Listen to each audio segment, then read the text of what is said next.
Welcome to the Mindset Architect podcast, where it's all about creating the life you want, the business you want, and making a real difference. Join us in unlocking the code to true success. And now your host, Tony Caliendo, Master Coach with Rethink Coaching. Welcome to the Mindset Architect podcast, episode number 151. I'm Tony Caliendo, author of Less Over More and executive coach here at Rethink Coaching. And as always, I want to welcome you and thank you for your time. Time is truly our greatest asset, and the fact that you're willing to share your time with me truly does mean a great deal.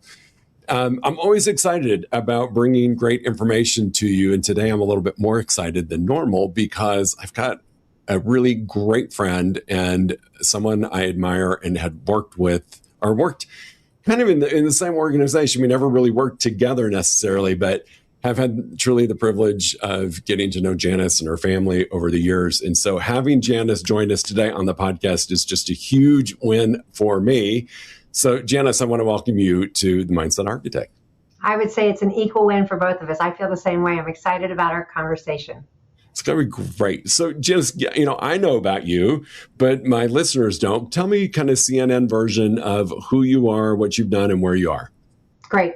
So who I am is I'm actually a girl from Kansas who sort of fell into the hospitality industry after college. And at the time, it was a very small company, as you know, called Residence Inn. And then a big company called Marriott bought the little company Residence Inn, and the rest was history. I spent 32 years at Marriott. Half of my career was actually in the field where I was running hotels in both the select service and full service space. And then the back half of my career was at headquarters, corporate headquarters, where I was global, a senior vice president, global brand leader for 7 of Marriott's brands. So I had a job that had me on the road 80% of the time and had me traveling all over the globe, which was really exciting. And awesome. Now I left Marriott. I left Marriott at the end of 2020, and I joined my husband, who has been a leadership performance coach for the last 30 years. We have the same coaching training, and we decided it would be a good idea to work together. I don't recommend this for all husbands and wives, by the way, or partners. But so I've been doing executive coaching. I got certified in the Enneagram, which you're aware of, as we've shared that with you, and have been doing executive coaching and working with individuals and teams for the last 6 years. Awesome. I mean, you think about that journey, right? The corporate experience, and I will say at Marriott, we were so fortunate to learn from what I think were the best, and to take those skills into our individual businesses really are such a gift. So it's really fun to watch how things are able to merge together and take us to new heights in our careers. So I love, it's funny, I shared this with you. I heard about Enneagram and I'm like, oh, yeah, that sounds great. And then you were so kind to allow me to take the assessment. And man, did it open up my eyes to what that assessment can do. Because it was like, I mean, I know you knew me, but it was like you really knew me when we did that assessment. It was like, I feel exposed, but it was great. So I want to touch on a little bit about that today. You've covered a little bit of this, but first thing I want to just ask you is, I didn't know it was over 30 years. Considering we're both only in our 30s, I don't know how that happened. You spent years, right, in the corporate world with Marriott, and now you're helping people understand themselves through Enneagram. And if you look back, what do you think the corporate success taught you that, is really helpful in what you're doing, and maybe what it might have missed? Now, the skill set you have, if you look back on your corporate career, is there a miss that could have been taken care of or addressed with what you've got going on now? Absolutely. So, let me first share what I learned. So I would say there's a few things. First of all, I learned the importance of relationships, not only with your team, but your guests in the case of hospitality, with your owners, and how important those relationships are and how foundational they are. I also got a front row seat, Tony, to what I think was really creating a team, a really strong performing team and a culture on a team versus that team that's just kind of look good on paper. And really, how do you to bring team members along, and how do you motivate and how do you align so you can really excel? So that was something that I really enjoyed about my corporate career and really learned a lot. And then I would say probably at corporate headquarters more than anything, I learned a lot of resilience. I learned how to navigate politics. I learned how to navigate change. If you think about COVID is an example and what it did to our industry and needing to, put everybody on furlough or lay people off. So I learned how to go through change and setbacks without becoming sort of bitter and cynical. And I think that how do you maintain the right perspective to lead your team through those changes? So I really think it taught me a lot of resilience. I love that. Yeah. And now your flip side of the question is, what did I miss? It's interesting because I did a post on this recently, but I think what I missed is I was so rewarded for my output, my title, my results, that I got caught up in that. And I worked a lot of hours. I had one point where my husband, Alan, said to me, honey, how can you work any more hours? I was doing, when I was not traveling, I was doing the, 8 to 6 in the office. And then I would come home and be on calls with Asia at 10 o'clock at night. And then sometimes the next morning with Europe at 7 o'clock in the morning. So what I was doing, I said to my team, okay, I don't expect you to work evenings and weekends, but I did. So I was doing one thing and saying another. And so I sent a really mixed message as a leader, and I really regret that because I made up that I was just doing it on my own time. But the truth is I was not modeling the kind of leadership behavior that I wished I had been in terms of that work-life balance, work-life integration, whatever you want to call it. Yeah, isn't that funny that as a leader we do that, right? And it's almost like you want to protect your team and say, don't do this, but they're watching what we're doing. And, next thing I'm going to talk to you about a little bit of success. We inherit success a lot by what our leaders do, what our mentors do. And so I love that you're aware of that, because I will always question clients sometimes. I'm like, well, gosh, your audio and video certainly are not in alignment, right? You're saying one thing, but you're doing something else. That's right. And there's that old saying, Janis, right? You want to know who somebody is, watch what they do versus what they say. Absolutely. So that's a huge, I love that you shared that, because I think a lot of us have done that and might still be doing it a little bit myself every now and again. Yeah. The other thing you said in that, which I think is really important for people who lead teams, and I know you know this because you've experienced it, anytime you have change, good or bad, it really impacts your team. And, you can go from a team to just a group of people working together pretty quickly if the leader isn't maintaining that culture, which you hit upon in doing that. So I was with Marriott during Y2K, and then I had just left Marriott for 9/11. And I know that there were tremendous changes. So kudos to you, and any secrets you can share with the folks that lead teams on what do you do to keep it a team versus a group of people working together? Yeah. Well, I think through 9/11, through COVID, all of that, I think the thing that I did that other leaders maybe didn't do as good a job is I still communicated very aggressively and very proactively with my team. Even if I didn't know what was going to happen, even if I didn't know what the answers were, we were at least saying, I don't know, but here's what we do know and what we can control. So I think it's really keeping the team connected through that really proactive communication and just being honest and authentic with people. I think really, for me, was the secret sauce of how we navigated through some pretty tough changes like 9/11 and COVID, where it impacted the industry and my teams in a very real way. And then being supportive of them individually through the change that they were each experiencing too, and sort of meeting them where they were would be the other thing I would say. Yeah, that's huge. And, it's a sign of good leadership. I've watched a lot of organizations crumble when we move from team to group. And it takes a lot of lift to get it back to team. So kudos to you for doing that during those because a lot of stuff's going on in your personal world and your business world during those two major events. Sure. One thing I love is that we talk a lot about this here on this podcast, right? We're always talking about redefining success, and we talk about it in my upcoming book, Less Over More. What is one wrong more you had to let go of so you could experience the right more in your own life?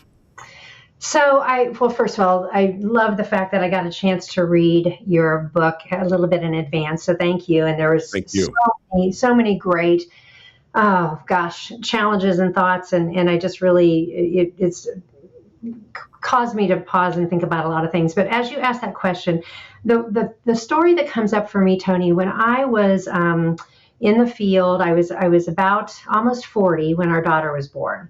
And we'd had quite a hard time getting her here, or I'd had a lot of challenges getting and staying pregnant. And at the time, I was an area general manager, so I was leading a full-service hotel, and I had about 5 other select service hotels that were reporting to me.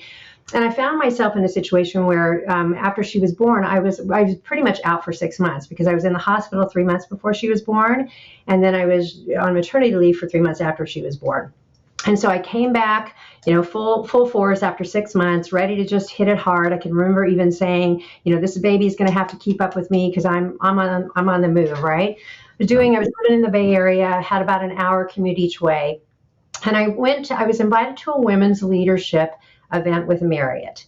And part of that is there was an interview with an HR executive, and she was asking me what I wanted to do next in my career, asking me, what was going on in my personal life, et cetera.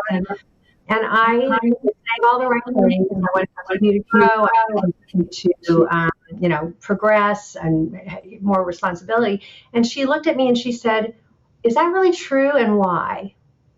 Mm. And nobody had ever asked me that question before. Wow. And I went back to my hotel room. And of course, being a new mom, was by myself in a hotel room, and I didn't have to worry about, waking up in the middle of the night. And so I did what every new mom would do who had a night to themselves. I ordered a bottle of wine and room service and put on a movie. And the movie that I put on was the Nicolas Cage movie, and Caliendo. Oh my gosh, I can't remember the name of the movie, but the phrase was, "I choose us." And that really hit me. And I went home to my husband and I said, I think it's time for us to reevaluate. And basically, long story short, I decided to take a step back in my career, move from San Francisco to Scottsdale, Arizona, take a smaller hotel, not an area role, and really, pause for a while in that way. And I remember my boss at the time thought it was a career ender. He said it was career suicide, that I was going to do something like that because I was on a certain trajectory, but I knew it was the right thing for my family and for me. And so that was one of the things that I had to sort of say no to this trajectory I was on, which was more to what was really aligned with what I wanted in my values, which is to be there for my family and to still have a job that was fulfilling to me, but it wasn't in that career trajectory. And it still worked out okay for me. And I actually was in that role for 9 years. I did get more responsibility over time, but it was a really defining moment for me.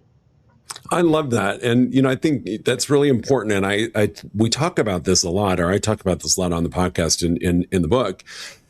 I don't think sometimes we even realize we've done it. We just fall into this rhythm of success according to the organization we're with. And I think no fault to Marriott. It's no different than any other company in many ways. There's an organizational chart and you're kind of following that path. And that's the path of success by that organization. And we want to perform, right? We're hired, like you and I have the same work ethic being who we are. And so you want to always perform. And I think it isn't until sometimes we have that aha moment that we're out of alignment, that we can still be successful, still show up for the organization and do it in a way that's more in alignment with us. And I think what you said is really critical.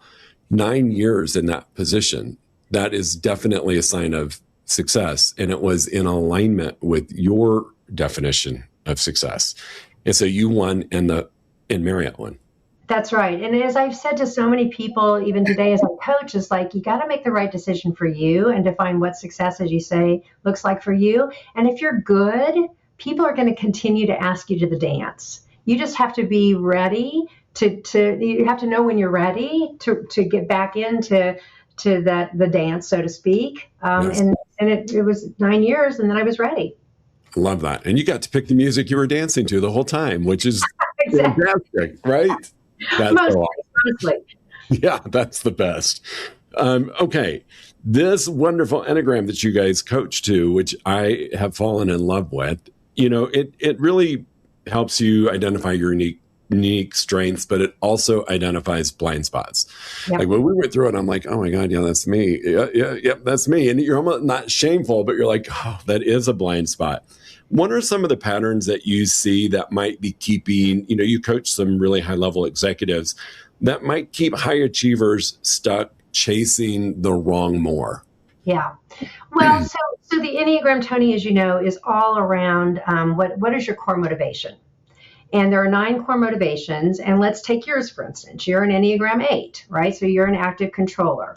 And so what I think happens is when we take so let me back up. There are strengths and there are opportunity areas for all of our core motivations. Yep. So being an Enneagram 8 and being decisive and strong and powerful and able to lead, make tough decisions is a real strength. But overused, any strength can become sort of a weakness. Sure. And what I see is that people, where they really get into trouble, is that they aren't really calibrating and they're not really checking in, and they're overusing their strengths, if that makes sense. And then they become, that's where their blind spots really appear. So that's where I think people get into trouble, if that makes sense. It makes perfect sense, because you get like in this lane and you really do put blinders on because you feel the movement. Like for me, that is definitely me, and I get into that zone and stay in that zone. I'm missing so many golden opportunities from my team. I'm missing opportunities from the people I interact with because I'm so focused on my one direction. So I love knowing that a strength can become a weakness. Well, and I think you demonstrated it so beautifully in your book, too. I really love the vulnerability that you brought in your book, which is not something that's easy for an Enneagram type 8. No. In fact, it's something you try to avoid. But and then again, to use you as an example, or I can use me too, is like as an Enneagram 2, oftentimes 8s are not taking time to reflect. They're just driving so hard the whole time. Right. And you've done a beautiful job of really embracing this reflection time through your morning routines or what have you. As an Enneagram 2, I want to be liked and appreciated. So I'm all about serving other people at my own detriment sometimes. So I have a hard time saying no, and I have a hard time with boundaries. And so, we have to make sure that we are making sure that our strengths are not actually turning into just getting us into trouble. Yeah, I love that. And, that right more can become the wrong more in certain situations. So I'd love that awareness. The other thing that we talk about, and I've shared with you, and I do appreciate you taking the time to read the book, is I think success and identity run parallel to each other. And it's kind of like, which came first, the chicken or the egg? Does it really matter? But I do think there's a correlation. Like when we redefine success, when I came up with my definition of success, I had to also change my identity because I was holding on to an old identity. And there are certain parts of your identity you bring with and certain parts that you change. And I think identity is always evolving. And my question for you is, do you think that people have a success problem, or do you think they have an identity problem, or is it a combination? That's a really great question. If I had to choose, I would say it's more of an identity issue.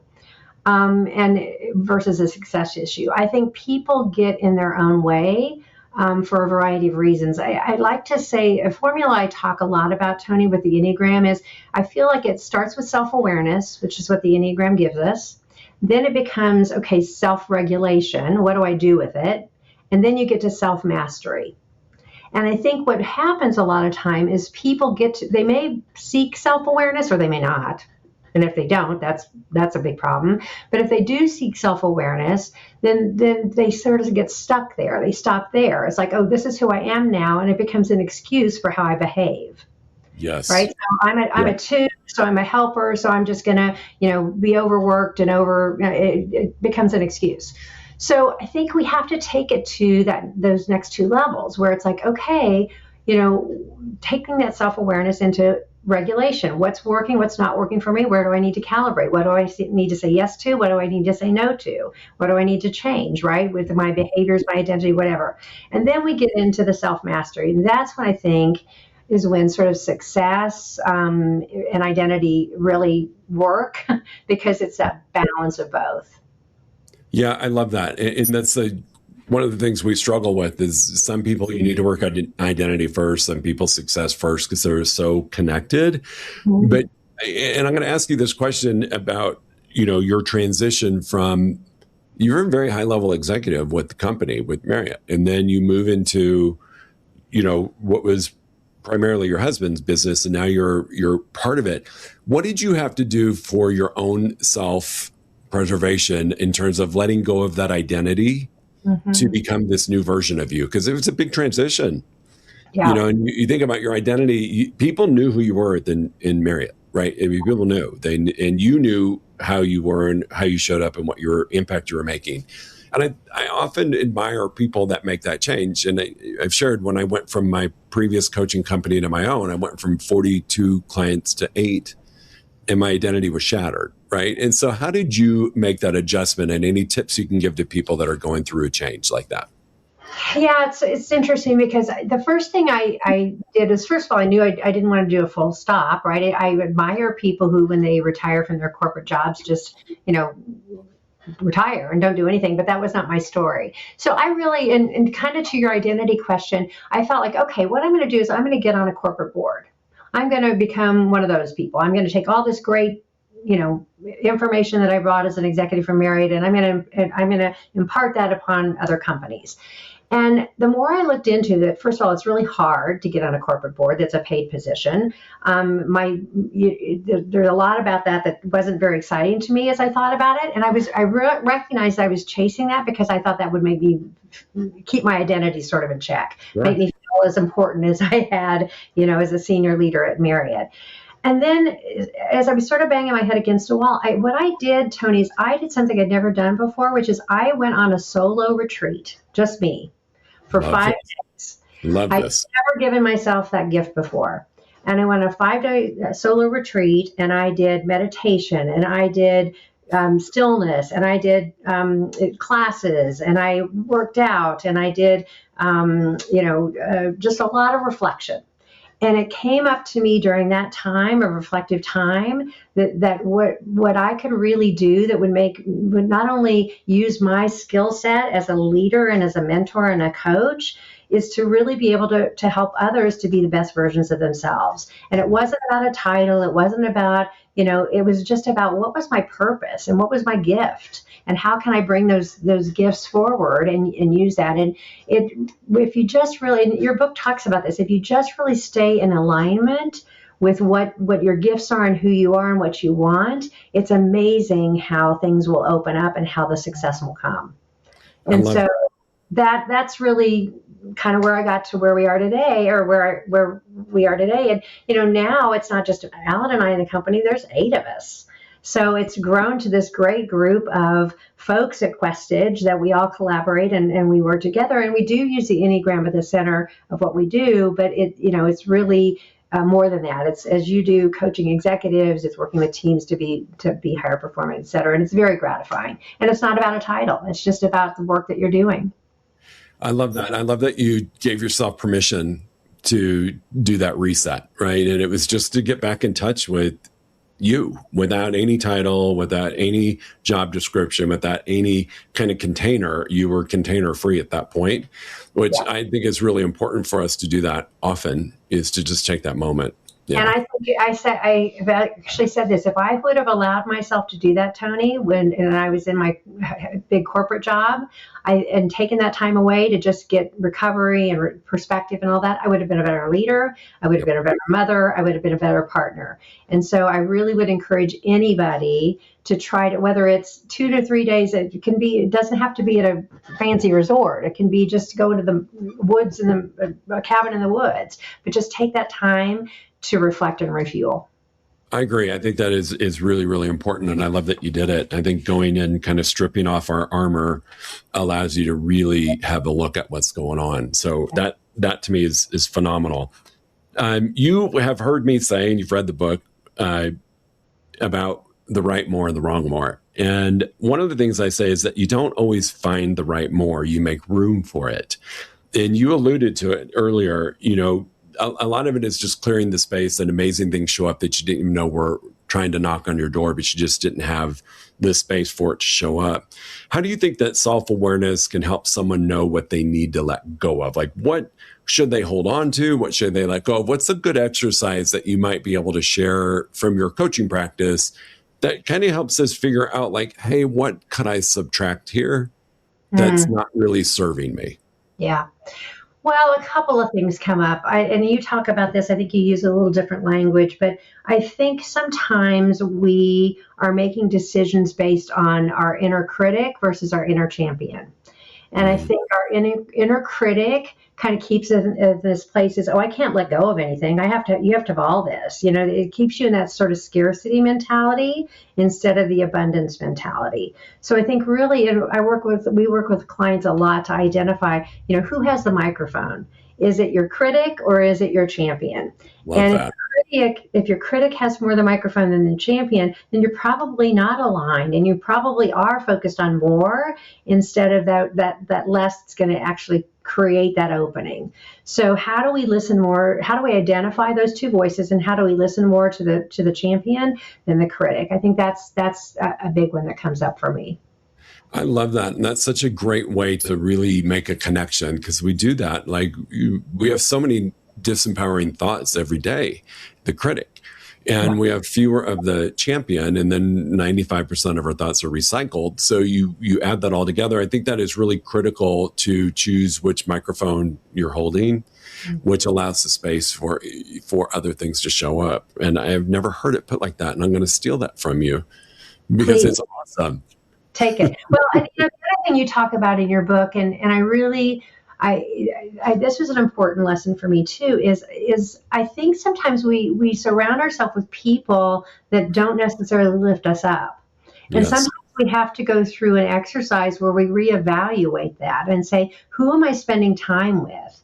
And is it the people that are really, have my best interest in mind and really are those soul brothers and sisters, or are they people that are just asking us to go to dinner or spend time to, because they're just there and they're asking. So I think surrounding yourself with the right people that lift you up is also a really important thing. And you mentioned that in your book, and actually have a great exercise of how people can think about that. That's, to me, it's really important. It came to me a little bit later in life, and it's one of those lessons I wish I could have learned earlier, right? Like whenever I'm around you and your husband, you and Alan always make me feel like I'm the only person in the room. We can be in a room full of 20 people, and the conversations we have are always powerful. They're always about what's next. What are you doing? What are you working on here? And to me, that is a sign of a growth mindset, right? And I do talk about it in the book that those are the people that get access to my front row. Mm-hmm. I want people that I'm inspired by. I want people that are forward thinkers and moving forward. Now, it doesn't mean that we don't have cloudy days. We do, but we don't waller in it. We don't live in reverse, right? We don't live in that. So yeah, I think that's really important to pay attention to your closest group. Are they the right people? And it's not that you have to, not be friends with them anymore. You just have to manage the time you spend with them. That's right. I agree with you totally. Yeah, I mean, I think and this is such, sharing with our listeners, we've run in the same circle for years. And we had a very dear friend who we lost to cancer 12 years ago now. Yeah. And that was really the kind of the connection. And we've always, our circles have always crossed, but it's really not been until late that we've been able to really make this connection. And I so respect you. And you're one of those people that I want my front row because you challenge me to think differently. So you just never know when it's going to happen, right? Your front row can change. For sure. And I feel I'm so lucky. And I think it was 2 years ago when we really reconnected, when we were celebrating our friends, 10 years of her loss. And that was a celebration, right? And it was just a time where I felt like, we were kind of starting to do some of the same work and really leaning into being more curious and how can we help each other. And I'm very grateful for this intersection at this time as well. Me too. It has made me so happy, truly. And you doing this podcast with me today is really, really important. So here's what I want to make sure that we cover. Somebody who's never explored Enneagram, right? What's the biggest misconception people might have about it? And why do you think it's so powerful as a coaching tool? And I know it's just a small part of what you use, but what's the power in it for you with your clients? So first of all, I think the biggest misconception is that it's a personality type test. Yes. And that's not what it is. It's also, I think people are afraid of it because they're afraid that they're going to be put in a box. They're going to be assigned a number. And now we're going to box you in. So it's going to sort of put you in a category. And that couldn't be further from the truth. First of all, it's not a personality assessment. It's about your core motivation. And we each have a core motivation. And once we understand that, it really helps us understand behaviors in a much more significant way. So that's probably the biggest thing. It also takes away sort of the shame and the blame. Right? It's like, well, I do this because, oh my gosh, I'm a considerate helper. So I want to help. So I'm going to give advice, maybe sometimes that is unsolicited, right? Sure. And yet it helps me to not make myself wrong for that, because it's sort of understanding what motivates me. So that's probably one of the biggest misconceptions. The reason I find it to be so powerful, Tony, as you said, is that it's such a holistic tool. It's not just about who you show up to be at work. It's about who you are in your whole life. And it is a tool that is, you're not just one thing. You maybe your core motivation is one thing, but then you've got a relationship to a lot of other Enneagram types. So you can pull from those different things, and recognizing that you are so multifaceted. There's so many layers to this tool. For instance, do you tend to be more of a person who gets into action, or are you more of a feeler or more of a thinker? Well, that's good insight, right? And so sometimes situation requires action. If the house is on fire, you don't want to think and feel about it. You want to get the heck out of the house, right? But there are other times when you really want to bring feeling forward because somebody's got a personal problem that you need to coach and counsel them on at work or so forth. So to me, the tool is so powerful in that it really does create a safe space for people to talk about, what are my strengths, what are my opportunity areas without making you wrong. And it is such a comprehensive, holistic tool. It's so powerful. And I was one of those people that thought, oh, great, another personality test, like a DISC or a Myers-Briggs and then we took it and I'm like, oh my God, this is nothing like what I had expected. So I would encourage people to explore it. So that's my next question. If anybody who's listening would want to get in touch with you, tell me what's the easiest way to find you and your company and how we could connect you. And I will share your information as well in the information for the podcast. But how do we find you? Okay, perfect. Well, it's a pretty easy website. It's questage.com, www.questage, Questage.com. You can also, of course, find me on LinkedIn. We've got a LinkedIn page at Questage as well. So that's probably the easiest. We have an inquiry form on our website that you can fill out if you want to set up a consultation. It's really easy. Just send us a note and we'll get that set up. I'll contact you directly. But so that's how to find us. Awesome. I will say that was a really powerful exercise, and I watched what you and Alan do and your entire team. And so anybody who's looking for, I think every coaching company offers something different, but if somebody's looking for a true breakthrough, I think partnering with you would be a very wise move. So at least just explore what it looks like, go do a little bit more research, and hopefully some folks can find their way to you because you can make a huge difference in their success. So I can't thank you enough. Selfishly, to me, I just got to spend 30 more minutes with somebody I like. So it was a great thing, but you've added a lot of value today. Anything you want to add in closing, or I think we've hit a lot of really hot topic buttons here, but anything you want to add, feel free. If not, I just can't thank you enough for being part of this. The one thing I will add, and I know when you're launching your book in a couple weeks. Yes, less than a month, August 25th, officially. And I know this may sound like we're just fluffing each other up, but I sincerely, and I said this to you privately, I feel like anybody who's in a coach can benefit from not only reading this book, but your book, but sharing it with their clients. There's so many nuggets there, and I really do feel that it's important that you're putting this out in the world. So as a coach, I'm certainly going to steal from you and use some of that great material to help my clients be better too. Awesome. Thank you. Yes. And if anybody's interested in pre-order, you can really, anywhere you buy a book, Amazon, Barnes & Noble, Target, wherever you buy, you can go pre-order and it'll be out August 25th. So Janis, thank you. It's been fun. I love it. I have loved every minute of it. So thanks so much. All right, team, we will see you in a week. Have a good one. If you enjoyed listening to this podcast, you must come check out the Mindset Architect Group Coaching Program. It's our monthly program where we explore the power of your mindset, help you identify what you truly want in business and life, and then help you reach those goals. Come check us out at rethinkcoaching.com/group-program. That's rethinkcoaching.com/group-program. We'll see you there.